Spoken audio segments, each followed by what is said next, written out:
हरिहन्ताणम् नमो सिद्धाणं नमो आयरीयाणम् नमो वज्झायाणम् नमो लोये सवसाहूणम्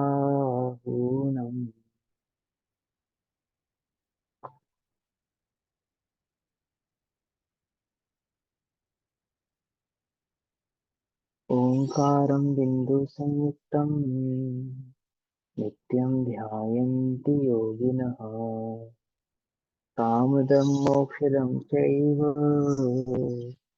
ओंकाराय नमो नमः मङ्गलं भगवान् वीरो मङ्गलं गौतमोगणी मङ्गलं कुन्दकुन्दार्यो जैनधर्मोऽस्तु मङ्गलम् सर्वमङ्गलमाङ्गल्यं सर्वकल्याणकारकं प्रदानां सर्वधर्माणां जैनं जयतु शाश्वतम्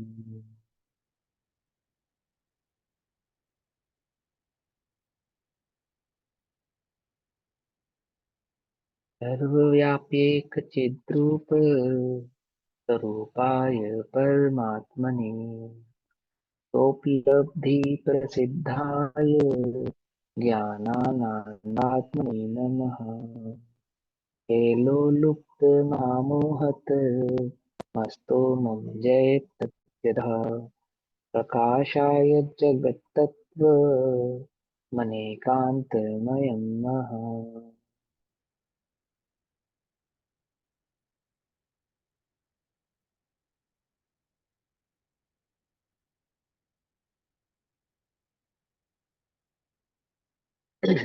हमारी दोपहर कालीन कक्षा का विषय चल रहा है। आज से प्रारंभ हुआ है श्री प्रवचन सारजी ग्रंथ। प्रवचन सारजी का स्वाध्याय हम सभी आचार्य अमृत चंद्र देव द्वारा रचित तथा आचार्य दो है ना इसमें जयसिंह जी की है ना, आचार्य जयसिंह जी कृत टीका के माध्यम से करेंगे ना। ये ग्रंथ हमारा छपा है कुंद कुंद कहान मंदिर सुरक्षा ट्रस्ट मुंबई से ना, उत्तम चंद जी छिंदवाड़ा वालों की जिसने संपादिकता है, और अभय कुमार जी देवलाली वालों ने इसका हिंदी पद्मानुवाद किया है।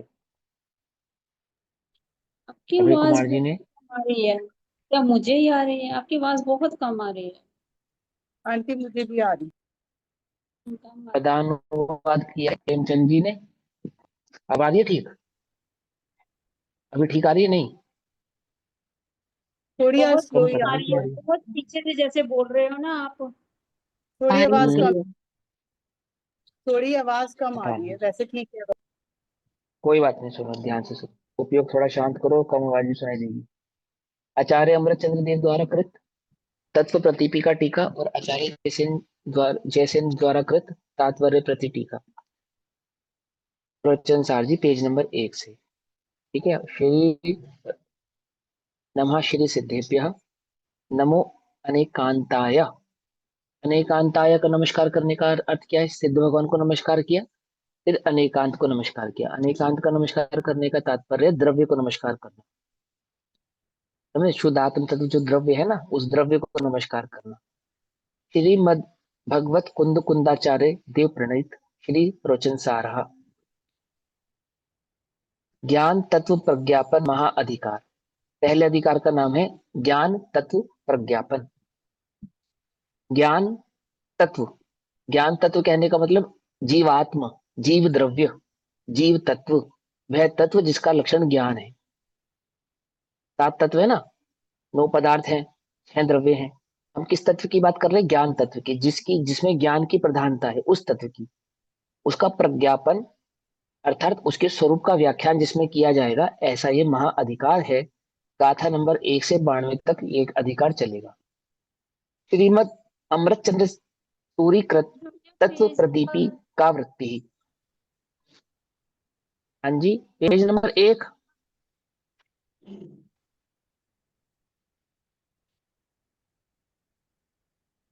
स्टार्टिंग से है। पेज नंबर जो स्टार्टिंग पेज वाला नंबर 1 27। निकाल। 27 छोड़ के फिर 1। देखो सर, हाँ कौनी पेज वर्षन जी 27 बोल रहे पेज छोड़ दो शुरू के। मिल गया मिल गया। शुरू हाँ, शुरू के 1 से लेकर 27 तक पेज छोड़ दीजिए। उसके बाद जो पेज नंबर 1 शुरू होगा वहां से। मिल गया सभी को? हिमांशु भैया एक बार सारा रिपीट दोबारा से कर देना। अभी आपने क्या बोला था नमन के बारे में, बंधन के बारे में?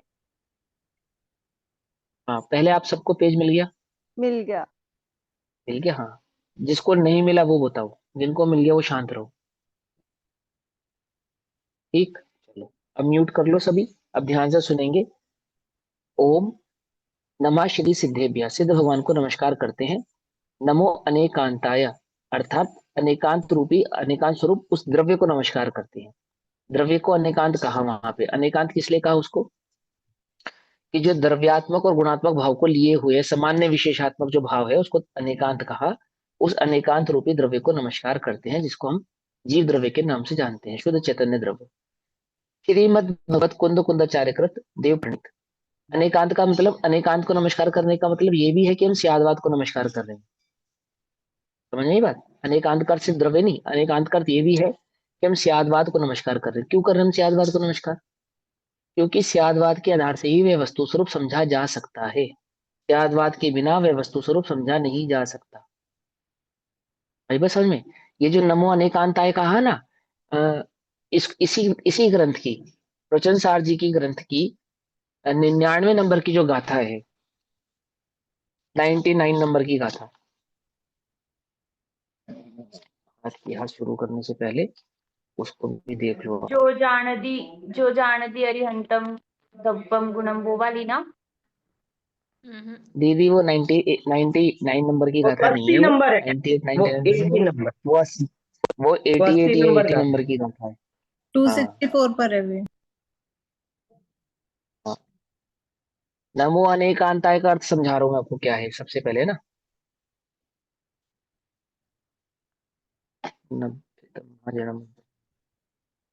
ये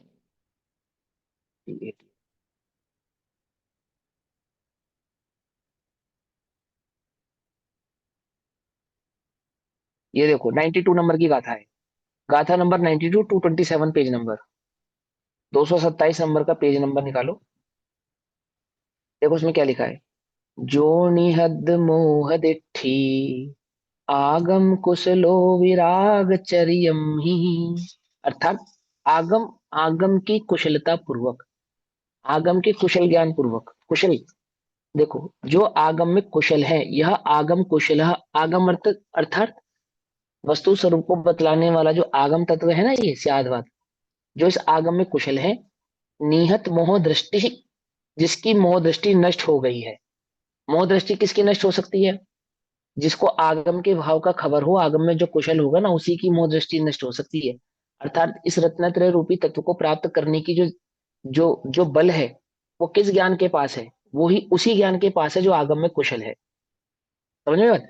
और विराग चरिते अभ्युत्थि, जो वीतराग चारित्र में आरूढ़ है। महात्मा श्रवण, उस महात्मा श्रवण को शास्त्र में धर्म कहा है। समझ में बात? उन मुनिराजों को धर्म कहा है। वे मुनिराज स्वयं धर्म है। कौन? जो आगम में कुशल हैं और जिनकी मोह दृष्टि नष्ट हो गई है। आई बात समझ में? आगम में कुशल हो गए हैं मतलब आगम में कुशल हुए बिना, वस्तु स्वरूप को समझे बिना, है ना, नहीं हो सकता। क्या नहीं हो सकता? आत्म अनुभव प्राप्त नहीं किया जा सकता।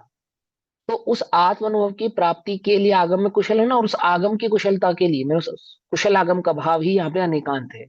अनेकांत को नमस्कार करने का तात्पर्य है आगम को नमस्कार करना, और आगम को नमस्कार करना यानी स्यादवाद को नमस्कार करना। वस्तु अनेकांतात्मक है, ये कैसे समझ में आता है? ये स्यादवाद की भाव से ही जाना जाता है, समझ में आता है। आई बस समझ में? तो यहाँ पे जो भेद नमो ज्ञान में अनेकांताय। जो भेद विज्ञान में हाँ, प्रवीण हो गए हैं, यही बोल सकते हैं। हाँ हाँ, भेद विज्ञान में प्रवीण हो गए, बिल्कुल ऐसा कह सकते हैं। लेकिन यहाँ पे मूल बात है वस्तु के सामान्य विशेषात्मक भाव को जिन्होंने एक साथ ग्रहण किया है। तो हमने वस्तु को ग्रहण किया है, यानी कि वस्तु के सामान्य विशेषात्मक भाव को ग्रहण किया है। और ग्रहण करने के भेद विज्ञान का प्रवीण हो गए, अर्थात जिन्होंने आत्मानुभूति प्रकट की है। वहां पे भेद विज्ञान कहने का तात्पर्य आत्मानुभव है। ठीक है ना? जब हम इसकी टीका पढ़ेंगे ना, संस्कृत टीका, तो वहां पे ये बात आएगी। आगम कुशल का अर्थ वहां पे आचार्य देव स्वानुभूति कहेंगे। स्वसंवेदन भाव कहेंगे, समझे? वो हम पढ़ेंगे जब आएगा वहां पे। अभी तो मैंने सिर्फ नमो अनेकांताय कहा कि नमो अनेकांताय क्यों कहा, सिद्ध भगवान को नमस्कार करने के बाद अनेकांत को नमस्कार किया गया, दैट मीन्स स्याद्वाद भाव को नमस्कार किया गया है। क्यों? क्योंकि वे भाव को जाने बिना, स्याद्वाद को जाने बिना वस्तु स्वरूप की प्राप्ति होती नहीं है, ये बात। तो आगम के प्रति जो हमारा श्रद्धान होना चाहिए, आगम में कहे गए वचनों के प्रति जो हमारी बुद्धि, हमारी विवेक, हमारी एकाग्रता होनी चाहिए, वो उसमें हमें बिल्कुल सटीकता से समझना चाहिए। ऐसा नहीं कि मैं तो आत्मा हूँ और ज्ञाता दृष्टा हूँ और बस यहाँ पे संतुष्ट हो गए। आत्मा है और ज्ञाता दृष्टा है, ये ज्ञाता दृष्टा भाव बिना स्याद भाव को जाने बिना, स्यादवाद भाव को जाने बिना ये ज्ञाता दृष्टा भाव समझ में आने वाला नहीं है। ये समझो आप, इसकी मूल भावना को समझना पड़ेगा आपको, ठीक है ना? ज्ञाता दृष्टा जगत का प्रत्येक आत्मा है और ज्ञाता दृष्टा जगत का लगभग लगभग प्रत्येक दर्शन आत्मा को ज्ञाता दृष्टा कह रहा है। शायद ही कोई दर्शन है जो आत्मा को ज्ञाता दृष्टा नहीं कह रहा। देखो, आर्कियोलॉजिकल के हिसाब से, मतलब ये समझ लो पुरातत्व विभागों के हिसाब से, जो इस दुनिया में सबसे प्राचीन पुस्तक है उसका नाम है वेद। इस दुनिया में सबसे प्राचीन पुस्तक वेद मानी गई, ठीक, दुनिया के हिसाब से। और उस प्राचीन पुस्तक वेद में जो 4 वेद हैं उसमें जब आत्मा का जिक्र आया, आत्म भाव के बारे में बतलाया गया, तो उस आत्मा को दृष्टा कहकर पुकारा गया। क्या कहा गया? उस जीवात्मा को यह दृष्टा है, उसका स्वभाव कैसा है? दृष्टा है, ज्ञाता दृष्टा। तो वह ज्ञाता दृष्टा जानते हैं या नहीं जानते, प्रश्न ये है। क्या वहां जो लिखा है वेद में, उस वेद ज्ञाता दृष्टा भाव को समझा या नहीं समझा? यदि उसने एकांत को नहीं ये समझा आपकी आवाज बहुत तो ज्यादा उसने, कट रही है, समझ बहुत नहीं आ कट रही है। पता नहीं भैया, नेटवर्क तो बिल्कुल ओके है। आप एक बार हम लीव तो करके यही ज्वाइन कहते हैं। करो, एक बार लीव करके ज्वाइन रुको करो। रुको रुको, तो क्या कहते हैं कि उस उन वेदों में जो आत्मा को ज्ञाता दृष्टा कहा है, तो क्या वे आत्मा के ज्ञाता दृष्टा भाव को जानते हैं, पहचानते हैं? बोलो, नहीं पहचानते। वहां सृष्टि का रचयिता ब्रह्मा विष्णु महेश कहे गए, सृष्टि के पालन करने वाले, उसका संहार करने वाले, उसके रचना करने वालों को ब्रह्मा विष्णु महेश कहा गया। और उन्होंने उस आत्म तत्व को ज्ञाता दृष्टा कहा। दृष्टा साक्षी भाव में जो स्थिर हो जाता है वही आत्मा, जीवात्मा परमात्मा स्वरूप को प्राप्त हो जाता है, जो अपने साक्षी भाव को पहचान लेता है। तो क्या उनका साक्षी कहना, ज्ञाता दृष्टा कहना, क्या ये हम मान ले कि वे आत्मा के सही स्वरूप को जान गए हैं, पहचान गए हैं? नहीं ना। तो खाली आत्मा को ज्ञाता दृष्टा कह देने से अथवा आत्मा को मात्र साक्षी कह देने से, ज्ञान स्वभावी कह देने से वह आत्मभाव समझ में आने वाला नहीं है। कब समझ में आता है? जब उस आत्मा का अनेकांत भाव, माने उस वस्तु का अनेकांतात्मक स्वरूप जब तक ध्यान में नहीं आएगा, समझ में नहीं आएगा, तब तक उस आत्मा का ज्ञाता दृष्टा भाव भी समझ में आने वाला नहीं है। एक बात। दूसरी बात, उस अनेकांतात्मक भाव को समझना है तो स्यादवाद को समझे बिना वह अनेकांतात्मक भाव वस्तु का समझ में आने वाला नहीं है, ठीक। तो आगम को कैसे करना कि अपने योग प्रयोग को बहुत स्थिर करके, उपयोग को स्थिर करके, और इस आगम में कहे गए उस वस्तु स्वरूप को समझने में अपने उपयोग को लगाना, उसका पूरा प्रयास करना।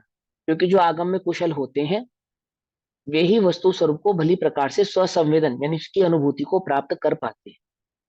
मुनिराज भी आगम में कुशल होकर वस्तु स्वरूप की प्राप्ति कर कर, आत्मानुभव कर कर ही अपने मोह को जीतते हैं, और वे ही मुनि महामुनि कहलाते हैं।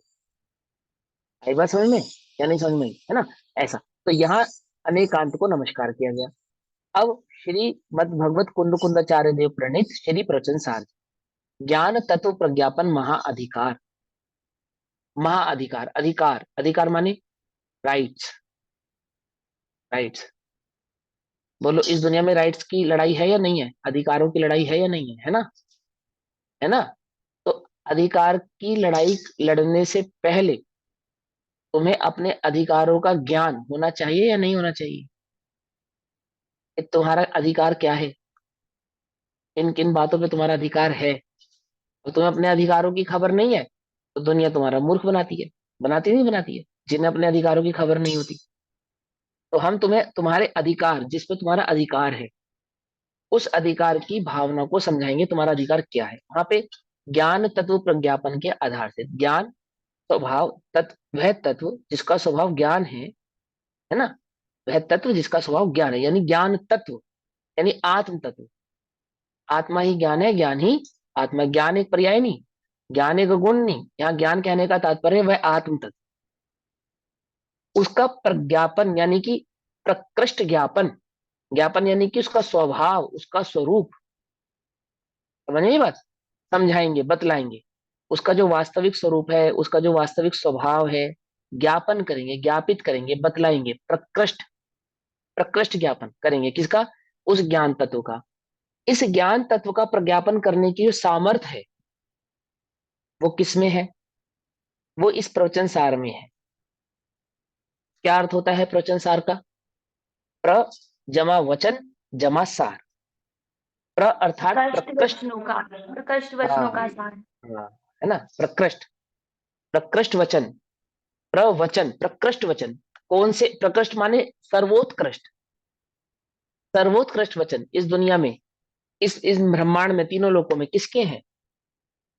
अरिहंतों के। दिव्य वचन, हाँ, दिव्य वचन ही प्रकृष्ट वचन है, जिसको हम दिव्य ध्वनि कहते हैं, ओंकारमय दिव्य ध्वनि।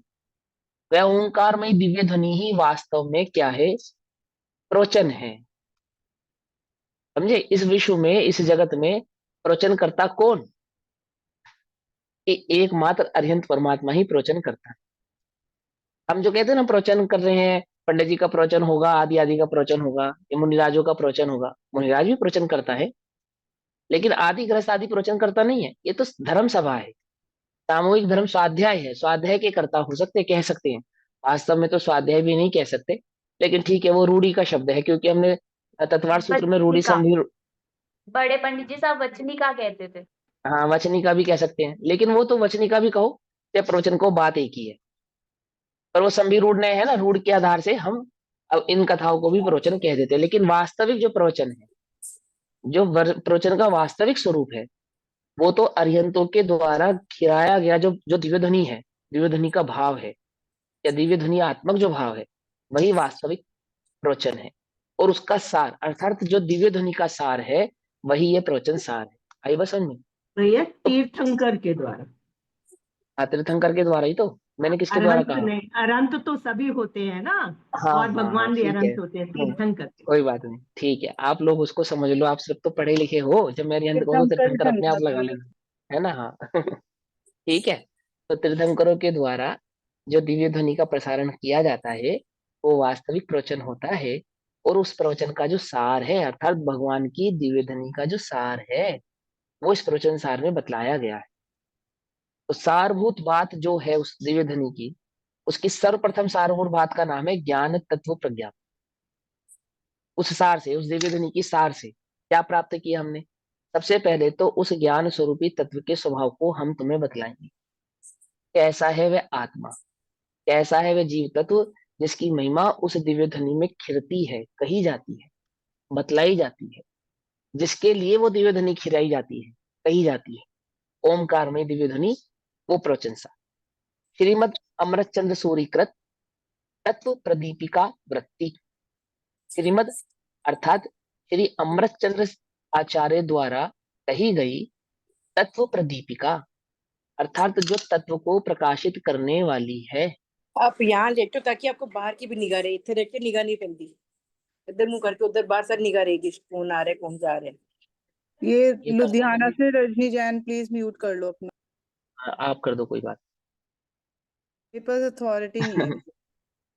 जिनके पास अथॉरिटी है भैया, संभालो, एक व्यक्ति अथॉरिटी संभालो कर दो, म्यूट कर दो, कोई बात। सुनो, तत्व प्रदीपिका वृत्ति। तत्व प्रदीपिका अर्थ क्या है? जो तत्व का प्रतिपादन करने वाली है, प्रकाशित करने वाली है। प्रदीपिका, दीपिका दीपक, यानी जो प्रकाशित करे, प्रदीप प्रकाशित करे किसको? तत्व को। तो तत्व के भाव को जो बतलाने वाली है, ऐसी इस टीका का नाम है तत्व प्रदीपिका वृत्ति। एक मंगलाचरण। अब तत्व प्रदीपिका वृत्ति का सर्वप्रथम मंगलाचरण पढ़ते हैं। ये मंगलाचरण किसने कहा है? ये आचार्य अमरचंद्र देव का, ठीक है ना, जो आचार्य कुंद देव के द्वारा कहा गया प्रवचन सार नामक ग्रंथ है, उस प्रवचनसार नामक ग्रंथ में सर्वप्रथम आचार्य अमृतचंद्र द्वारा जो टीका की गई, उस टीका का नाम है तत्व प्रदीपिका वृत्ति।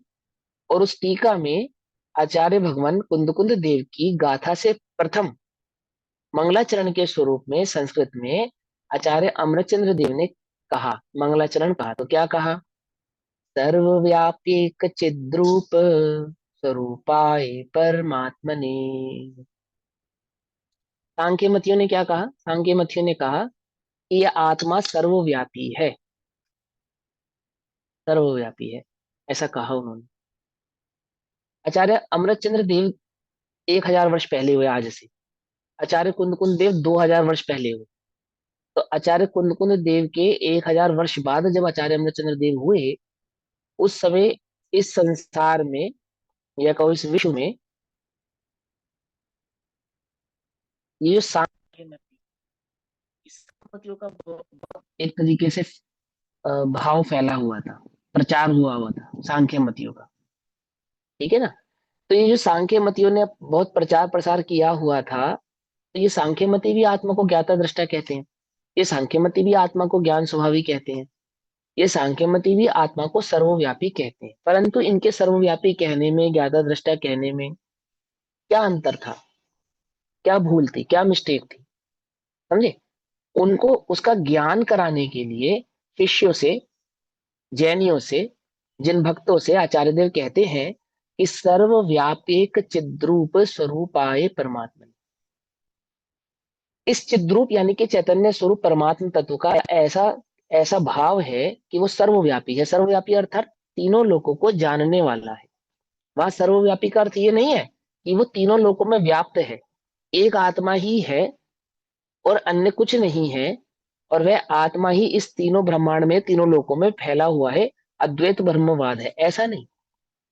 एक आत्मा है जो चिद्रूप यानी कि चैतन्य स्वरूप है, और वह चैतन्य भाव, ज्ञान भाव कैसा है कि वो तीनों लोकों को जानने वाला है। उसकी व्यापकता कैसी है कि वह लोकालोक को जाने, ऐसा उसका व्यापक यानी कि उसके ज्ञान का स्वभाव है। लोक, पूरा लोक, समस्त लोक उसके एक ज्ञान भाव में समाहित है। उस आत्मा के एक एक ज्ञान भाव में जाना जाता है। वो जाने जाने को वहां पे क्या कहा? व्यापक। सर्वव्यापक चिद्रूप स्वरूपाय परमात्मने स्वोपलब्धि प्रसिद्धाय। जो स्वयं से ही क्या, वह आत्म भाव कैसा है, वह चैतन्य भाव कैसा है कि स्वानुभूति से प्रकाशित है, स्वानुभव से जाना जा सकता है। उसके लिए किसी के आशीर्वाद की आवश्यकता नहीं है, उसके लिए कोई तुमको आकर अनुभूत कराएगा ऐसा नहीं है, कोई खोज कर तुम्हारे आगे समक्ष ला कर देगा ऐसा नहीं। तुम अनुभव करना चाहो तो अपनी अनुभूति से उसको प्रकट कर सकते हो, क्योंकि स्वानुभूति से प्रसिद्ध यानी कि प्राप्त होने वाला वह तत्व है। आप अपने ही अनुभव से उस ज्ञान भाव को प्राप्त कर सकते हैं। और उस ज्ञान लक्षण को तो अभी अभी अभी तत्काल देखो, अनुभव कर कर ज्ञान है या नहीं, प्रसिद्ध है वो तो, प्रस्तुत है, सिद्ध करने की आवश्यकता नहीं है, प्रस्तुत ही है, प्रसिद्ध। समझ जाते समझ नहीं? स्वोपलब्धि प्रसिद्धाय ज्ञानानंदात्मने नमः। और कैसा स्वभाव है उसका, उस चिदात्मा का? ज्ञान आनंद, ज्ञानानंद। वह ज्ञान स्वभाव कैसा है? आनंदमय है, सुखमय है, निराकुलमय है। ऐसे उस परमात्म तत्व को हम नमस्कार करते हैं, अर्थात उस केवल्य ज्ञान स्वरूपी जिसका आनंद लक्षण है, जो चिदात चैतन्य भाव है, उस चैतन्य भाव को जो लोकालोकों को जानने वाला है उसको, और जो स्वापलब्धि अर्थात स्वानुभव से प्रसिद्ध है, ऐसे उस चैतन्य भाव को हम क्या करते हैं? नमस्कार करते हैं। सर्वप्रथम सर्वप्रथम तो एक अपेक्षा से अरिहंत और सिद्धों को नमस्कार किया, और एक अपेक्षा से देखा जाए तो उस चैतन्य तत्व को नमस्कार किया जो अंतरंग में विराजमान, ये चैतन्य भाव अभी विद्यमान है, ऐसा शुद्धात्म तत्व।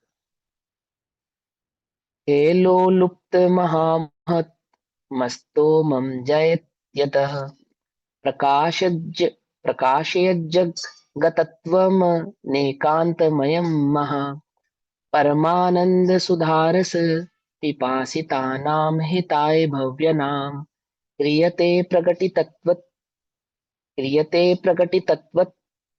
तत्वा प्रवचन साराय वृत्तिर्यम। देखो अब क्या कहते हैं, हेलो ललुप्त महामोह तमस्तोमम। महामोह तमस्तोमम का अर्थ है महामोह अंधकार है जो है, उसको लीला मात्र में, हलो लुप्तम, हलो माने लीला मात्र में, लुप्त माने नाश कर दिया। लीला मात्र में जिन्होंने उस मोह का क्या कर दिया है, नाश कर दिया है, अभाव कर दिया है। पकड़ में ही बात नहीं पकड़ में? हलो लुप्त महा मोहत तमस्तोमम जयत्यदा प्रकाशजक तत्व मैंने कांतमयम महा।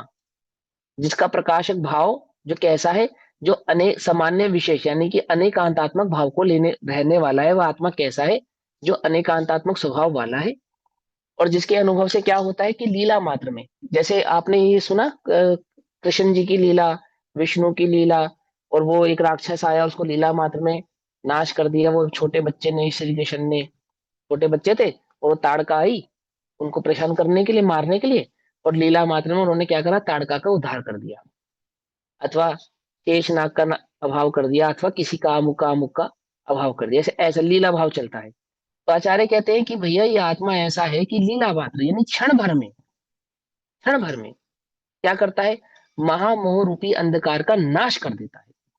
कितनी देर लगती है इसको, खेल खेल में नाश कर देता है। ज्ञान क्रीड़ा है ना, ज्ञान ज्ञान कला। ज्ञान कैसा है कि जैसे ज्ञान स्वभाव को जाने बस, और क्या होता है, महारूपी मोह, महामोह रूपी अंधकार का क्या हो जाता है, नाश हो जाता है, अभाव हो जाता है। ठीक। और परमानंद सुधारस पिपासिता नाम हिताय भव्य नाम। उस परमानंद सुधा यानी अमृत रूपी रस के जो प्यासे हैं, पिपासु हैं, तो क्या कहा, उस चैतन्य ज्ञान भाव के महिमा को जानकर जो उस चैतन्य ज्ञान भाव को का आनंद लेने के पिपासु हैं, पिपासु हैं, हिताय भव्य नाम, ऐसे जो अपने उनके हित के लिए, ऐसे भव्य जीवों के हित के लिए क्रियते प्रगति तत्वता तत्तत्वा प्रवचन साराय वृत्तिर्यम। ये प्रवचन सार की तात्पर्य वृत्ति नामक जो ये टीका है, तत्व प्रदीपिका नामक जो टीका है, ये तत्व प्रदीपिका नामक टीका हम किसके लिए कहते हैं, जो उस चैतन्य ज्ञान स्वभाव स्वरूप के पिपासु हैं, अर्थात उस चैतन्य का, उस चिदानंद चैतन्य भगवान आत्मा का आनंद लेना चाहते हैं, अनुभव करना चाहते हैं, जिनकी और कोई जिज्ञासा नहीं है, जो हमारे समक्ष इसके लिए नहीं आए हैं कि प्रभु मैं बहुत दुखी हूं, मेरी दुकान नहीं चल रही है, कृपया मेरा कुछ उद्धार कर दीजिए, उनके लिए नहीं। जिनको संसार में यह अभिलाषा हो कि मेरे परिवार में सुख शांति हो जाए, अथवा मेरे जीवन में किसी प्रकार की सुख शांति हो जाए, अथवा मुझे स्वर्ग आदि की प्राप्ति हो जाए, अथवा मुझे परलोक, ये लोक, अथवा आगामी काल में आने वाले सुखों की प्राप्ति हो जाए, अगले जन्म में मुझे किसी सुख की प्राप्ति हो जाए, उनके लिए नहीं। उनके लिए नहीं, किन के लिए, कि जिनको इस चैतन्य चिदानंद स्वरूप भगवान आत्मा का आनंद लेना है, अनुभव करना है, जिनकी प्यास एकमात्र उस आत्म अनुभव के लिए ही है, अन्य और किसी चीज के लिए नहीं है, अन्य और कुछ नहीं चाहिए उन्हें, उनको एक ही प्यास है। क्या है वो एक प्यास, उस चैतन्य चिदानंद आत्मा का अनुभव, बस।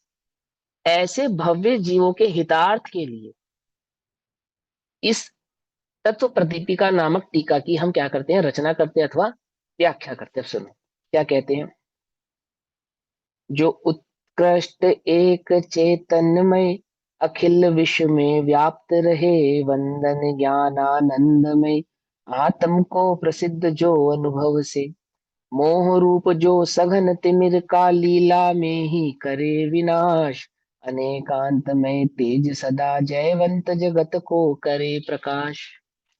परमानंद सुधारस के जो प्यासे हैं, उन भविजन को तत्व प्रकाशक प्रवचन सार ग्रंथ की टीका रचू अहो। सिंपल है, हिंदी है, ये तो हमने समझ ही लिया है ना। श्रीमद भगवत कुंद कुंदाचार्य कृत मूल गाथाओं और श्रीमद अमृतचंद्र सूरीकृत तत्व प्रदीपिका नामक टीका का हिंदी भाषानुवाद। अब इसका हिंदी भाव पढ़ते हैं।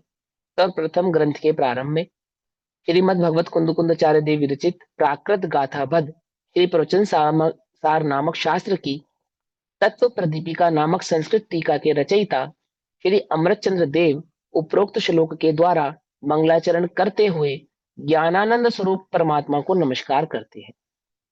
उस परमात्मा तत्व को नमस्कार करते हैं जो कैसा है, ज्ञान और आनंद का स्वरूप भाव है, जिसका स्वरूप कैसा है, ज्ञानानंद स्वरूप है। चैतन्य चिदानंद कहने से तो ज्ञान और ज्ञाता दृष्टा है, ज्ञान और दर्शन को चिदात्मा कहा, चैतन्य कहा, है ना। और उस चैतन्य भाव का लक्षण कैसा है कि ज्ञान जमा आनंद। वह ज्ञान कैसा है कि निराकुल भाव वाला है, खाली कोरा ज्ञान है ऐसा नहीं। वह ज्ञान जानन भाव कैसा है, निराकुल उसका लक्षण है, निराकुलता भाव वाला है, उसको हम नमस्कार करते हैं। सर्वव्यापी, सबका ज्ञाता दृष्टा, सर्वव्यापी वो वाला सर्वव्यापी नहीं जो वेदांतियों ने अथवा सांख्यों ने माना। कौन सा सर्वव्यापी, अर्थात जो सबका ज्ञाता दृष्टा है, एक चैतन्य रूप, मात्र चैतन्य ही जिसका स्वरूप है, और जो स्वानुभव प्रसिद्ध है, अर्थात शुद्ध आत्म अनुभव से प्रकृष्टतया सिद्ध है। प्रसिद्ध है अर्थात अब उसको अन्य कुछ सिद्धि की आवश्यकता नहीं है, अनुभूति से ही सिद्ध हो जाता है, अनुभव मात्र सिद्ध है, उसको अलग से कहीं से सिद्ध करना पड़े ऐसा नहीं, जो प्रकट है और अनुभव से सिद्ध है। उस ज्ञानानंदात्मक, ज्ञानानंद आत्मक, ज्ञान और आनंद स्वरूप उत्कृष्ट आत्मा को नमस्कार हो, नमस्कार करते हैं। अब अनेकांत में ज्ञान की मंगल के लिए श्लोक द्वारा स्तुति करते हैं। श्लोक नंबर 2, जो महामोह रूपी अंधकार समूह को लीला मात्र में नष्ट करता है। लीला मात्र में नष्ट करता है अर्थात इसमें ना शब्दार्थ के साथ नहीं लिखा ना, तो मैं आपको बता देता हूँ। देखो लिखा ना, एलो लुप्त महामोह मस्तोहम, लिखा ना, जो एलो माने लीला, लुप्त माने नष्ट करना, किसको, महामोहतम मस्तोमम, महामोह अंधकार को, मोह रूपी अंधकार को कैसे नष्ट कर देता है, लीला मात्र में। जो महामोह रूपी अंधकार समूह को लीला मात्र में नष्ट करता है और जगत के स्वरूप को प्रकाशित करता है, ऐसा अनेकांतमय तेज सदा जयवंत है। अनेकांतमय तेज सदा जयवंत है। वह ज्ञान कैसा है, वह ज्ञान स्वरूपी आत्मा जिसको हमने नमस्कार किया है वो कैसा है, अनेकांतमय है। पहली बात ये, अनेकांतमय अर्थात सामान्य विशेष भाव वाला है, एक ज्ञान गुण मात्र वाला है ऐसा नहीं, ठीक है ना। अनंत गुणों का समूह होता हुआ वो एक ज्ञान पुंज मात्र है, ऐसा अनेकांत। और जो अनुभव से प्रसिद्ध है, अनुभव से प्रकट है, और लीला मात्र में क्षण भर निज रस को पीछे तन मिथ्यामल को धो देता है ना। क्या है ये, लीला मात्र में महामोह रूपी अंधकार का नाश कर देता है। वह तेज सदा जयवंत है। अब श्री अमृतचंद्र देव तीसरे श्लोक द्वारा अनेकांत में जिन प्रवचन के सारभूत इस प्रवचन सार शास्त्र की टीका करने की प्रतिज्ञा करते हैं। तीसरे नंबर के श्लोक में हम ये टीका क्यों करते हैं, किसके लिए करते हैं, और उसकी प्रतिज्ञा करते हैं। दो बातें, जो ये हम टीका कर रहे हैं, आचार्य अमृतचंद्र देव कह रहे हैं, तो हम क्यों कर रहे हैं, और उसकी करने की प्रतिज्ञा करते कि क्या भाव है हमारा इस टीका को करने का। तो कहते हैं कि परमानंद रूपी सुधा रस के पिपासु, क्या ऐसे पिपासु, अपने से पूछो मैं हमें किसकी प्यास है, अपने से पूछो हमारी प्यास किस चीज की है, क्या चाहते हैं हम स्वाध्याय जो कर रहे हैं, आज हम जो प्रवचन सार जी पढ़ने बैठे हैं, स्वाध्याय करने के लिए बैठे हैं, तो उसके पीछे हमारा उद्देश्य क्या है, क्या मात्र समय पास करना, क्या वो 1 घंटा हम दोपहर में भैया फ्री होते हैं तो स्वाध्याय कर लेते हैं है? या हमें अपना शिवशम ज्ञान बढ़ाना है इसलिए कर लेते हैं, अथवा हमारे को अपनी इंडेक्स में एक नाम और जोड़ना है इन्वेंट्री में कि हमने आमुक आमुक ग्रंथ पढ़े थे तो एक हमने प्रवचन सार भी उसमें स्वाध्याय किया है। इसके लिए कि स्वाध्याय करने से शुभ कर्मों का आश्रय होता है और पाप कर्मों का नाश हो जाता है। तो शुभ कर्म कमाने से क्या होगा, मुझे सुख की प्राप्ति होगी संसार में। क्या इसके लिए कर रहे हैं, अथवा अपने शिवशम ज्ञान को बढ़ाने के लिए कर रहे हैं, इसके लिए कर रहे हैं, किस चीज की हमें प्यास है, क्या चाह रहे हैं हम, अपने आप से पूछो। आचार्य कहते हैं जो परमानंद रूपी सुधा रस के पिपासु, जिन्हें उस परम आनंद स्वरूपी स्वरूप का की प्यास है, अनुभव करना चाहते हैं, हुआ नहीं अभी, हुआ नहीं है, लेकिन जो जिनको प्यास है उस आत्मा का अनुभव करने की प्यास है, जिन्हें वो चैतन्य स्वरूप की महिमा सुनने के बाद ये विकल्प उठाए कि ये प्रभु मुझे उसका आनंद कैसे प्रकट हो, कैसे आवे, कैसे मैं उस आत्मा का आनंद प्राप्त कर सकता हूँ, कैसे मैं भी उसका भोग कर सकता हूँ। ऐसा जिन्हें तीव्र जिज्ञासा है ना, कि पिपासु भव्य जीवों के हितार्थ, ऐसे भव्य जीवों के हित के लिए, हित के हेतु से, एक हितार्थ हित के लिए तत्व को अर्थात वस्तु स्वरूप को, तत्व अर्थात वस्तु स्वरूप, है ना। क्या नाम है टीका का? क्या नाम है? तत्व प्रदीपिका, है ना। तत्व प्रदीपिका क्या मतलब? तत्व को प्रकाशित करने वाली, तत्व के भाव को स्वभाव को प्रकट करने वाली, ठीक है ना। तो क्या कहते हैं? वस्तु स्वरूप को प्रकट करने वाली, उस आत्मा के, उस चैतन्य भाव के स्वरूप को प्रकट करने वाली प्रवचन सार की यह टीका रची जा रही है। ये प्रतिज्ञा करी हम, ये टीका क्यों कर रहे हैं? कि वे जो भव्य जीव हैं, जिन्हें उस चैतन्य ज्ञायक भाव स्वभाव की प्यास है, जो उस आत्मा का आनंद लेना चाहते हैं, अनुभव करना चाहते हैं, ऐसे जीवों के हितार्थ के लिए हम यह टीका करते हैं। ठीक। परमानंद सुधारस पिपासितानाम हिताय भव्य नाम क्रियते, करते हैं, प्रगति तत्व, प्रगति तत्वा प्रवचन सारास्य वृत्तिरियम, प्रवचन सार नाम की, प्रवचन सार नामक इस ग्रंथ पे तत्व प्रदीपिका नामक टीका हम करते हैं। अब तत्व प्रदीपिका टीका, अब आचार्य देव टीका कर रहे। अथ खलु, इसका टीकार्थ, अब जिनके संसार समुद्र का किनारा निकट है। हमारे संसार समुद्र का किनारा निकट है या नहीं है, हमें कैसे मालूम चलेगा? हमें कैसे पता चलेगा? अनुभव से, ये हमारा, अगर अनुभूति हुई है रुचि से, तो। अगर रुचि है तो संसार समुद्र का किनारा निकट। बोले वो आचार्य कह रहे प्यास से, जिसको अभी तुम्हें प्यास अथवा रुचि किसकी है? सुधारस, परमानंद सुधारस, है ना। हाँ, तो तुमको यदि मोक्ष की रुचि है, उसके लिए नहीं, उल्टा नहीं पकड़ना, बात को ध्यान से समझना, है ना। यदि तुम्हें रुचि समोशरण की है तो उसके लिए भी नहीं। यदि तुम्हें रुचि स्वर्ग की है, संसार के सुखों की है, संसार के सुख और भोग आदि की है, चक्रवर्ती आदि पद की है, तो नहीं, तो नहीं। रुचि किसकी है ये बताओ। और यदि तुम्हारे चित्त में ये भी बैठा है ना कि ये दुखों से छूटना है, तो दुखों एक बार आत्मानुभव कर लूं तो दुख नहीं होगा, ऐसा भी नहीं, समझना ध्यान से। ये तो बात ही नहीं है। लेकिन प्यास किसकी है? प्यास किसकी है? बहुत ध्यान से समझना। ये तो बात गर्भित है कि वो दुखों से छूटना चाहता है, लेकिन दुखों से सही बात। हाँ, दुख, हाँ, दुख उन्होंने से पहले परेशान एक लाइन में ही बता दिया, हाँ, परमानंद सुधारस पिपासित नाम हिताय भव्यान। हाँ, हाँ, देखिए, ठीक है ना। ये तो बात गर्भित है कि वो दुखों से छूटा जाता है, लेकिन लेकिन उसे उस परम आनंद, उस चैतन्य परमानंद सुधा, यानी कि उस अमृत स्वरूपी, उस चिदानंद चैतन्य भाव का जो आनंद अनुभव करना चाहता है। मैं कौन हूं, ये बात जिसको जानने की जिज्ञासा है, जिसको पिपासा है जानने की, मेरा स्वरूप कैसा है, कौन हूं मैं, क्या है मेरा स्वरूप, उस अपने आप को, अपने भाव को जो अनुभव करना चाहता है, जानना चाहता है। अब जिनके संसार समुद्र का किनारा निकट है, इनका निकट है, जिसे उस चैतन्य ज्ञायक स्वभाव आत्मा की सुधारस की प्यास है, सातिशय उत्तम विवेक ज्योति प्रकट हो गई है।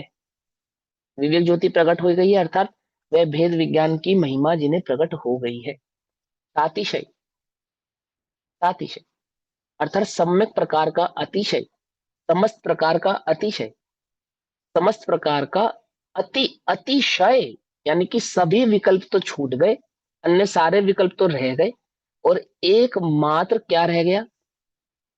क्या रह गया? वो तो सब छूट गए। एक चैतन्य ज्ञायक भाव की ही रुचि रह गई, एक चैतन्य ज्ञायक भाव की ही दृष्टि रह गई, एक चैतन्य ज्ञायक भाव का ही जिन्हें अनुभव प्रकट करना है, अथवा हो गया, दोनों बातें। तो अब जिनके संसार समुद्र का किनारा निकट है, सातिशय, सातिशय का अर्थ उत्तम, विवेक ज्योति प्रकट हो गई है। विवेक ज्योति का अर्थ है अर्थात परम भेद विज्ञान का प्रकाश उत्पन्न हो गया है, तथा समस्त एकांतवाद रूप अविद्या का अभिनिवेश अस्त हो गया है। अर्थात वस्तु के संदर्भ में जितनी भी मिथ्या मान्यताएं थी, अर्थात जीव का जो मिथ्या भाव था, वह क्या हो गया, अस्त हो गया है, नाश को प्राप्त हो गया है। ऐसे कोई विरले विरले आसन्न भव्य महात्मा श्रीमद भगवत कुंद कुंदाचार्य परमेश्वरी अर्थात परमेश्वर जिनेन्द्र देव की अनेकांतवाद विद्या को प्राप्त करके, ध्यान से समझना, एक एक बात को बहुत गौर से समझना। अनेकांत को नमस्कार किया था ना, तो क्यों किया था? 2 घूंट पानी पीकर आओ, जाओ चलो पानी पीकर आओ। जिसको कह रहे हो वो समझ जाओ किसको कह रहे हैं। उठो और पानी पीकर आओ। क्या कहते हैं? परमेश्वरी, परमेश्वर जिनेन्द्र देव की अनेकांतवाद विद्या को प्राप्त करके, ये सबसे ज्यादा इंपॉर्टेंट बात है इसके अंदर। उस आत्मा का अनुभव हुआ ना, चैतन्य का अनुभव हुआ ना, विवेक ज्योति प्रकट हुई ना, परम भेद विज्ञान प्रकट हुआ ना। किसके आधार से प्रकट हुआ, कैसे प्रकट हुआ?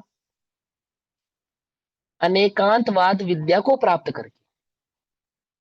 यहाँ भैया समझ में आई बात? अनेकांतवाद का आगम भी ले लेंगे। हाँ, स्यादवाद आगम तो है, वो आगम तो गर्भित ही है। आगम कहना किसको? नहीं, जो आगम आगम के कहते मतलब किसको है? कुशल है, हाँ जिसमें हाँ मतलब दीदी, आगम, अरे वही तो बता रहा हूँ, आगम किसको कहते हैं? जो जिस अनेकांतवाद के भाव को प्रकट करता हो, जिसका लक्षण स्यादवाद हो, उसी को आगम कहते हैं। जगत में, जगत में निरही आगम है। हर कोई अपने शास्त्रों को आगम ही कहता है। तंत्र शास्त्र वाले किस आगम है उनके पास? वो अपने अपने शास्त्रों को आगम कहते हैं। त्रिपिटक बौद्ध आदि अपने आगमों को आगम कहते हैं। बुद्ध को वो अरंत कहते हैं। कहते हैं नहीं कहते हैं? उनकी बात नहीं कर रहे। जगत में कौन है ऐसा जो अपने शास्त्र को आगम नहीं कहता? समझे या नहीं समझे? लेकिन यहाँ किसको कहते हैं? उस आगम की बात है जो अनेकांत विद्या को, जो अनेकांत भाव को प्रकाशित करने वाले हैं, अर्थात जिनका लक्षण स्यादवाद भाव वाला है। ठीक, तो जिनेन्द्र देव की अनेकांतवाद विद्या को प्राप्त करके समस्त पक्ष का परिग्रह, समस्त पक्ष का परिग्रह अर्थात समस्त पक्ष का परिग्रह। अब इसमें देखो ब्रैकेट में क्या लिखा है, शत्रु मित्रादि का समस्त पक्षपात, यानी कि जिन्होंने वीतराग भाव को प्रकट किया है, ना कोई शत्रु है ना कोई मित्र है। एक तो ये बात हो गई। दूसरी बात, ना ही जगत में कुछ शुभ है, ना ही उनके लिए जगत में कुछ अशुभ है। तीसरी बात, ना कोई पुण्य है ना कोई पाप है, ना कुछ अच्छा है ना कुछ बुरा है, और ना ही निश्चय के चक्कर में पड़े हैं ना ही व्यवहार के चक्कर में पड़े हैं। मूल बात यह है, क्योंकि उन्होंने अनेकांत विद्या को ग्रहण किया है। अनेकांत विद्या को ग्रहण करने से क्या हो गए? वो पक्षातीत हो गए, नयातीत हो गए। पक्षों से वस्तु स्वरूप को समझने के बाद वे वस्तु ने कैसी दिखाई देने लग रही है, कैसी समझ में आई है, कैसा अनुभव हुआ है? पक्षातीत। अब पक्ष को ग्रहण नहीं करते हैं। जब वो वस्तु को देखते हैं, वस्तु का अनुभव करते हैं, तो किसी एक पक्ष को ग्रहण नहीं करते हैं। वस्तु कैसी दिखाई देती है, कैसी अनुभव में आती है उनको? वे अनेकांतात्मक भाव वस्तु का उनको स्वरूप समझ में आता है, जिसका उन्हें श्रद्धान है। कहते तो एक ज्ञान मात्र ही है उसे, अनुभव तो उसको चैतन्य ज्ञान भाव के साथ ही है। दृष्टि एक चैतन्य ज्ञान की ही करते हैं, लेकिन उन्होंने अनेकांत विद्या को प्राप्त किया है ना। तो अनेकांत विद्या को प्राप्त करने से क्या हुआ? समस्त पक्ष का परिग्रह। जिनको जगत में अनेकांत विद्या का ज्ञान नहीं है, वो एकांती है, अर्थात वे वस्तु के किसी एक पक्ष को ही वस्तु मानते हैं। पहली बात तो वो वस्तु को जानते नहीं। फिर भी हम ऐसा कहते हैं कि किसी एक अपेक्षा से यदि वे वस्तु की चर्चा कर भी रहे हैं, तो वे वस्तु के समस्त पक्ष को पहचानते नहीं है। जन्मांध सिंदूर विधानम, है ना? तो क्या कहा उसमें कि वस्तु को किसी एक पक्ष से देखने वाले, उनका निषेध कर दिया। किसने किया? अनेकांत विद्या ने किया था, नहीं किया था? किया था ना। वो लिखने वाले कौन थे? वो भी आचार्य अमरचंद्र देव थे ना। अमरचंद्र देव ने लिखे ना वही बात। और ये बात कौन कह रहा है? ये भी आचार्य अमरचंद्र देव ही कह रहे हैं। तो आचार्य अमरचंद्र देव जब ये कह रहे हैं कि अनेकांत विद्या को प्राप्त करके, और बाद में वो कहते हैं कि समस्त पक्ष का परिग्रह, तो पक्ष किसको कह रहे हैं? कि वो जो एकांत मान्यता थी वह पक्ष। एक बात। दूसरी बात कि निश्चय व्यवहार को पक्ष भी हाँ, हाँ, नयों नयों का का पक्ष। पक्ष है मेन तो, है ना, निश्चय हाँ व्यवहार आदि हाँ नए हाँ हाँ पक्षातिक्रांत हाँ हो गए वो। हाँ हाँ। और जो हमने अनेकांत के स्वरूप को निश्चय और व्यवहार से समझाया था, तो जैसे ही वस्तु समझ में आई, जैसे ही वस्तु का ज्ञान हुआ, तो निश्चय व्यवहार का क्या हुआ? लोप हो गया। क्योंकि निश्चय और व्यवहार वो वस्तु के स्वरूप थोड़ी थे, वस्तु को बतलाने वाले तो थे। और कथन बतलाने करने की वाले उन भावों का, हाँ, उनका तो क्या हो गया वहां पे? लोप हो गया। तो क्या कहा? समस्त पक्ष का परिग्रह त्याग देने से अत्यंत मध्यस्थ होकर, अब मध्यस्थ होकर अर्थात अत्यंत वीतराग भाव को प्रकट वितराग। करके, है ना। और वो वीतराग भाव कैसा है? वो जो स्वरूप का अनुभव है ना, आत्म ज्योति का वो ज्ञान भाव जो प्रकट हुआ, जिसमें जिसमें ज्ञान के स्वभाव को जानने के बाद ज्ञेय उसे क्या नहीं होता? आक्रांत नहीं होता, ज्ञेय लुब्ध नहीं होता, ज्ञेय आसक्त नहीं होता। वह ज्ञान जो एक सहज ज्ञान भाव को ही अनुभूत करता है, ऐसा उसमें जो वीतराग भाव प्रकट हुआ है, वह वीतराग भाव कैसा है? मध्यस्थ, अत्यंत मध्यस्थ होकर। थोड़ी तुम्हारी मानी, थोड़ी हमारी मानी, ऐसा मध्यस्थ नहीं। वो जो बौद्धों ने मध्यम निकाय नामक एक धर्म निकाला, वो नहीं। मध्यम निकाय यानी कि मध्यस्थ मार्ग। बुद्ध ने कहा कि मैं बहुत वर्षों तक नगन रहा, एक समय भोजन करता रहा, बहुत उपवास करे, आदि आदि करे, केशलोच किया, और मुझे आत्मा की प्राप्ति नहीं हुई। और फिर मैंने खूब पेट भर के भोजन किया, सब कुछ किया, आदि आदि किया, है ना, वस्त्र भी धारण किए, तो भी मुझे आत्मा की प्राप्ति नहीं। तो कब प्राप्ति हुई? कि मैंने इन दोनों के बीच का एक मध्यम मार्ग निकाला, और उस मध्यम मार्ग के आधार से मुझे उस आत्म तत्व की प्राप्ति हो गई। यानी भूख लगने पर रोटी खाई, अत्यधिक खाना नहीं खाया, ठंड लगने पर वस्त्र आदि भी धारण किए, है ना, और वस्त्र आदि से मोह भी नहीं रखा, और उस आत्मा की उपासना की, तो मुझे क्या हो गया? वो मार्ग मैंने निकाला, और उससे उससे मुझे क्या हो गया? मोक्ष की प्राप्ति हो गई, अथवा वस्तु सुख की प्राप्ति हो गई। ऐसा मध्यम निकाय नहीं। अथवा जो उभयाभासी मध्यम निकाय निकाल कर बैठा है, मध्यस्थ मार्ग, उभयाभासी का मध्यस्थ मार्ग पढ़ा मोक्ष मार्ग प्रकाशक जी में, कि निश्चय अंतरंग में तो मैं आत्मा हूं, और बाहर से मनवचन काय का करता हूं। उसको नहीं कहते मध्यस्थ। ठीक है, नहीं सीखे? मध्यस्थ किसको कहते हैं? अनेकांत इसको नहीं कहते कि निश्चय से ऐसा और व्यवहार से ऐसा, इसको अनेकांत नहीं कहते। अनेकांत किसको कहते हैं? सामान्य और विशेष ज्ञान स्वभावी होता हुआ अनंत गुणात्मक वह आत्म द्रव्य एक द्रव्य है, ऐसे भाव को जो प्रकाशित करे, उसे निश्चय व्यवहार कहते हैं। निश्चय व्यवहार का मतलब ये नहीं कि शरीर से तो ऐसा और आत्मा से ऐसा, ऐसा नहीं। एक आत्म तत्व ही सामान्य विशेषात्मक भाव वाला है, इसको जो प्रकाशित करे उसको अनेकांत कहते हैं। उसको उस अनेकांत के भाव को बतलाने वाले को निश्चय व्यवहार कहते हैं। समझ में आई बात? नहीं समझ में आ रही है? पकड़ पा रहे हो इस पॉइंट को? फिर क्या कहते हैं कि उस अनेकांतात्मक वस्तु के स्वरूप को जानने के बाद, अनुभवने के बाद कैसा भाव प्रकट हुआ? दोनों पक्ष, निश्चय और व्यवहार, यानी कि भेद और अभेद। अब वस्तु कैसी है? भेद है या अभेद है? समय सार जी की अगर शैली में कहें, तो वस्तु भेद है या अभेद है? कैसी है? अभेद है। या भेदा भेद है? अभेद है। अभेद ही समय सार जी की शैली में कहेंगे, जब पक्ष से रहित हो जाएंगे, कि वो तो बस वो ही है। हाँ ठीक है, अभेद है, बिल्कुल ठीक कहा आपने। लेकिन जो अनुभव कर रहा है ना, वो अभेद भेद तो देखता ही नहीं, अभेद भी नहीं देख रहा। क्योंकि भेद कहने का तात्पर्य यह हुआ, अभेद कहने का तात्पर्य यह हुआ कि कहीं ना कहीं किसी ना किसी रूप में भेद है, तो उसका पूरक होगा ना। भेद अभेद कब होगा? नहीं, भेद स्वीकार करेगा तो अभेद स्वीकार होगा। लेकिन जब वस्तु देखेगा, तो उसने अभेद तो स्वीकार किया ही नहीं, भेद भी स्वीकार भेद तो स्वीकार किया ही नहीं था, अभेद भी स्वीकार नहीं किया। बोले हमें नहीं पता, हमें तो बस ज्ञान ज्योति मात्र भाव पात्र पता है, तुम उसे भेद कहो सो अभेद कहो, वो तो तुम्हारी तुम जानो। अनुभव के काल में ना ना तो अभेद का चक्कर है, ना भेद का चक्कर है, चक्कर ही नहीं है। क्यों? ज्ञात वह वो ज्ञान तो ज्ञात भाव है वही ना, है, वह ज्ञात ज्ञात वो वो तो तो वही वही है बस। है। उसको कहते हैं मध्यस्थ भाव, उसको कहा यहाँ पे मध्यस्थ भाव। ठीक, सुनो, उसको कहा पक्ष का परिग्रह छोड़ दिया। ठीक, त्याग देने से, अत्यंत मध्यस्थ होकर, सर्व पुरुषार्थ में सारभूत होने से, सभी प्रकार के पुरुषार्थों का सारभूत है। यानी कि जितना भी अपने पुरुषार्थ किया इस आत्म तत्व को प्रकट करने का, उसका सार भाव क्या था? एक आत्म भाव का अनुभव ही मात्र उसका सार है। वह चैतन्य चिदानंद भाव ही एकमात्र सारभूत बात है। होने से आत्मा के लिए अत्यंत हिततम, हिततम है ना, माने इससे अधिक हित की और कोई बात हो नहीं सकती है, सर्वोत्कृष्ट हित है ये तम, हिततम भगवंत पंच परमेष्टि के प्रसाद से, किसके प्रसाद से, पंच परमेष्टियों के प्रसाद से, अरिहंत भगवान के प्रसाद से, कौन सिद्ध भगवान की जो हमने स्तुति आदि करी उसके प्रसाद से, परंपरा गुरु के प्रसाद से, आचार्य गणधर आदि के प्रसाद से। प्रसाद से मतलब वो जो मंदिर में बटता है वो प्रसाद नहीं। दिव्य ध्वनि। समझे नहीं?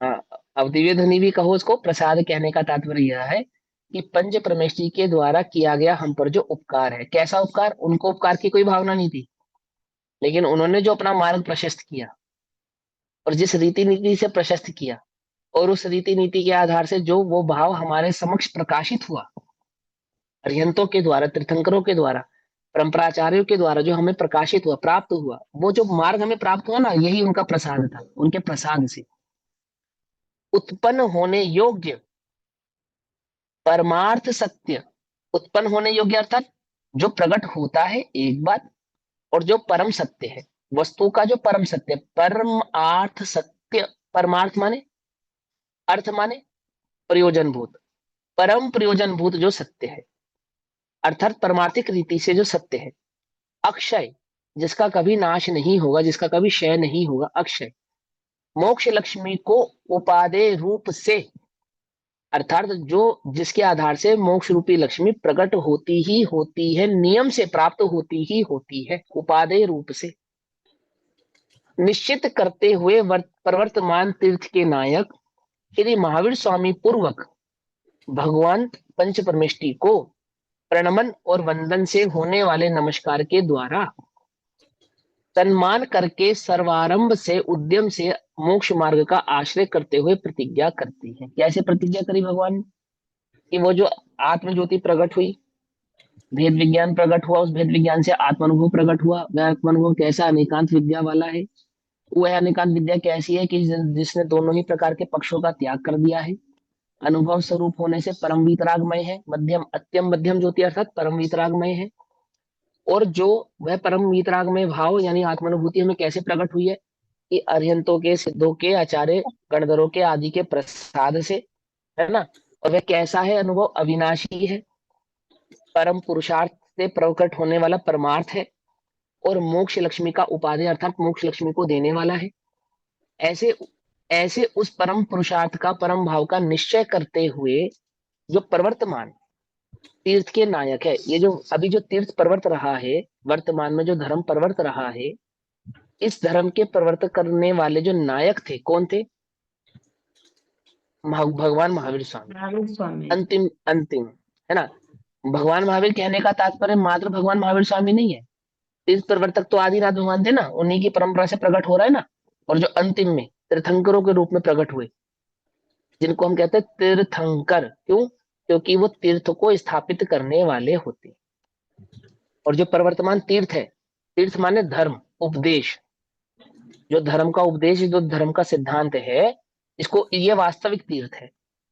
इस तीर्थ के जो प्रवर्तक हैं यानी कि वो भगवान महावीर स्वामी पूर्वक और भगवंत पंच परमेष्टि को प्रणमन और वंदन से होने वाले नमस्कार के द्वारा, प्रणमन और वंदन के द्वारा अर्थात यानी कि भाव, यानी कि निश्चय भक्ति और व्यवहार भक्ति के द्वारा, समझ गई बात? जिसमें हमारी निश्चय भक्ति भी है और हमारी व्यवहार भक्ति भी है। तो प्रणमन और वंदन से होने वाले नमस्कार के द्वारा, यानी कि हम आत्मा से अनुभूति प्रकट करते हैं। एक तो ये हमारा उनके प्रति नमस्कार है, जो हमने चैतन्य ज्ञान भाव का अनुभव प्रकट किया, और एक जो मन वचन काय से हम उनके आगे झुकते हैं, ये हमारा नमस्कार है। वास्तविक वंदन कैसा होता है? जो मन वचन काया से, हाँ, जो मन वचन काय से हो वो, और निश्चय वंदन किसको कहा? वो जो आत्मानुभव प्रकट किया वो, ठीक है ना। तो होने वाले नमस्कार के द्वारा सम्मान करके सर्वारंभ से, यानी कि सभी जो सर्वप्रथम शुरुआत कर रहे हैं, सर्वारंभ से मोक्ष मार्ग का आश्रय करते हुए प्रतिज्ञा करते हैं। किसका आश्रय करते हुए? मोक्ष मार्ग का आश्रय, यानी कि रत्नत्रय का आश्रय करते हुए। और रत्नत्रय का आश्रय करते हुए का मतलब क्या है? ज्ञान दर्शन चारित्र का आश्रय करते हुए। और ज्ञान दर्शन चारित्र का आश्रय करते हुए का क्या मतलब है? ज्ञान दर्शन चारित्र किसके गुण है? उस चैतन्य शुद्धात्म तत्व के भाव के लक्षण है ना, गुण है ना, उस चैतन्य ज्ञायक भाव के, तो उसका आश्रय करते हुए, यानी कि इस निज चैतन्य ज्ञायक भाव का आश्रय करते हुए, भगवान का सम्मान करते हुए, परंपरा गुरु का सम्मान करते हुए, और इस चैतन्य ज्ञायक भाव का आश्रय करते हुए क्या करते हैं हम? प्रतिज्ञा करते हैं। तो क्या प्रतिज्ञा करते हैं? जो इस इस तत्व को प्रकाशित करने का भाव, तत्व के स्वरूप को प्रकाशित करने का भाव, इसकी हम प्रतिज्ञा करते हैं। अब तत्व प्रदीपिका गाथा 1 से 5।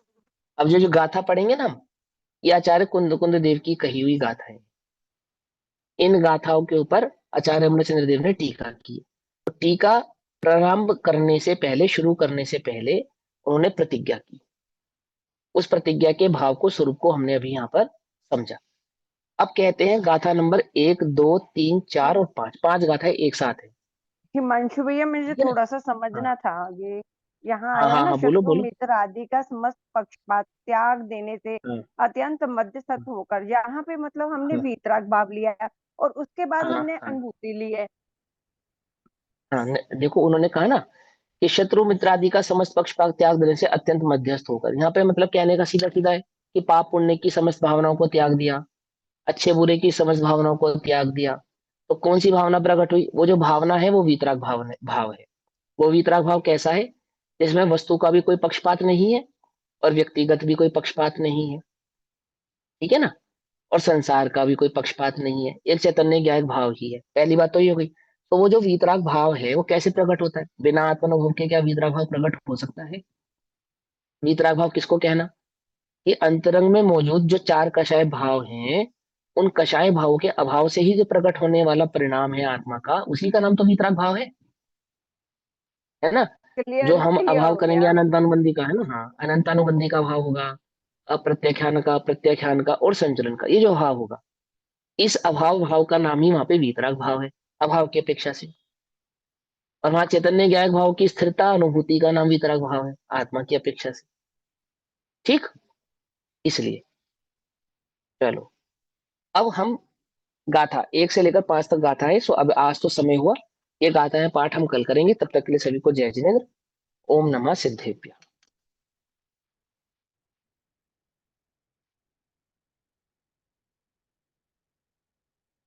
ये तात्पर्य ये जो है तात्पर्य वृत्ति, मतलब दोनों ये सेम ही आचार्य जैसे 5 नहीं अलग है, दोनों उसका अर्थ भी वही एक्सप्लेनेशन है। है। हाँ, दोनों आएंगे इसके अंदर। चलो, निज अच्छा, निधि निज मेराई, यह अनंत उपकार है, उसके लिए जिनवाणी माँ को वंदना शतबार।